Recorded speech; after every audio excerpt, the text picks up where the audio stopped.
Hey fellow expeditionists, we're in South Florida in the Big Cypress National Preserve. We're going to check out the Gator Hook Trail.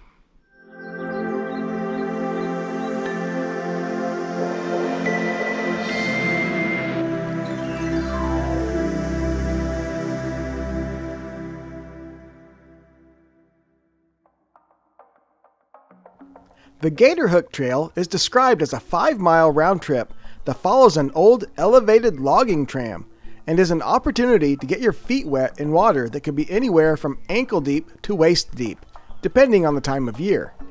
From all the videos and recent reviews of the trail I had researched, this should be the dry season here in late December, so we hope to make it at least a little ways down the trail before, figuratively speaking, getting in too deep. So this trail is two and a half miles roughly out and then back. So for a round trip of about 5 miles. I highly doubt we do the whole thing. We didn't really come out here anticipating to do the whole thing just because, according to the descriptions, a lot of it is in water and we're not really prepared for going knee deep in water right now. But we wanted to see as much as we can. I think we've got some of the dwarf bald cypress trees here.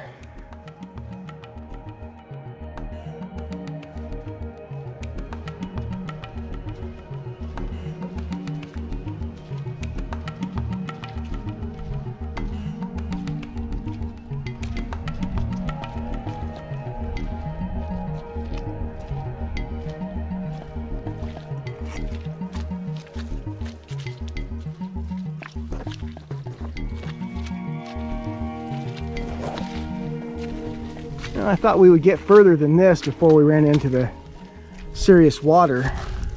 Looks like not. Yeah, it's going to be all water from here on out. This is when I need Hike with Mike. Hike with Mike is used to just going into the water. We're not. Yeah, I don't know. It goes out that way for a couple more miles. I'm not sure how much more we would see besides just the experience of wading in this swamp. And something I do think is interesting is you can actually see the limestone bedrock out here.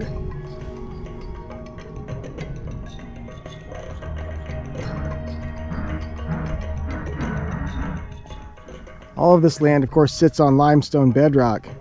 That's why Florida is so porous and have so many sinkholes and karst topography, all the springs and such. And here you actually see it. With swampland right on top. We definitely ran into the water sooner than we expected, and we nearly turned back right away. Typically during the dry season, this is what this part of the trail should look like. So apparently, the area hadn't truly entered the dry season yet.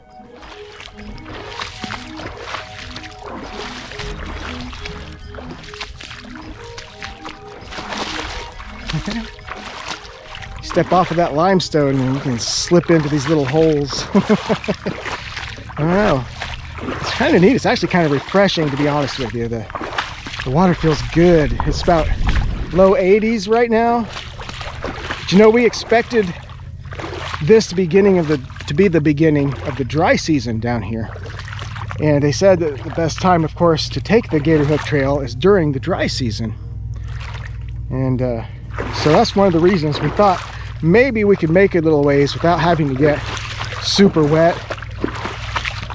But as you've seen or may have heard from our other videos, just 4 days ago we had like 12 hours straight of rain down here.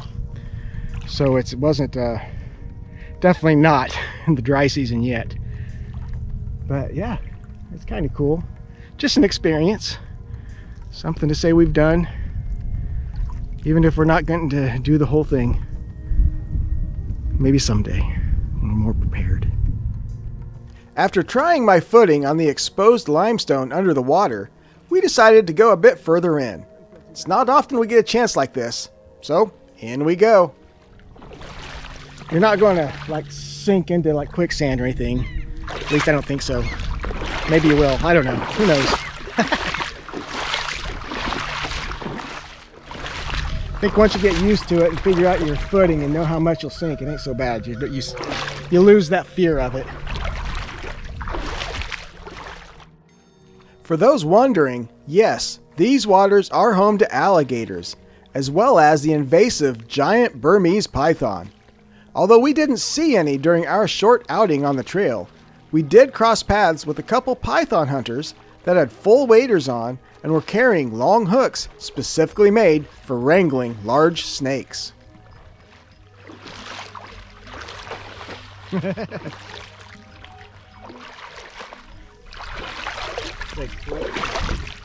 What's that? It's like quicksand. Kinda. Actually stuck in the mud where there's no limestone. That's why I say you sink it an inch or two and then you're fine. Woo. All right, I went up to my knees that time. Yeah. I say, go as far as you're comfortable with.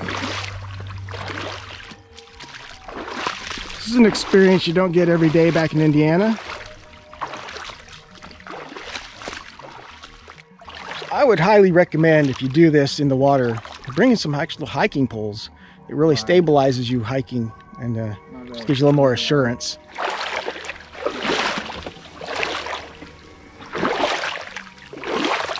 It gets grassier.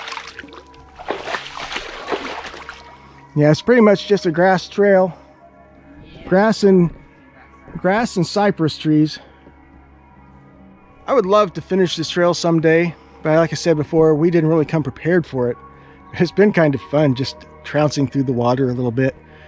Yeah, it's worthwhile if you're prepared. I need to make mental notes for future expeditions down here into the Big Cypress and Everglades region. Our itinerary for the day did not include enough time to go the full distance of the trail, nor were we prepared to. However, it definitely piqued my interest, and if I ever find myself in the Big Cypress National Preserve again, I hope to come back and finish this little adventure. Until then, peace out.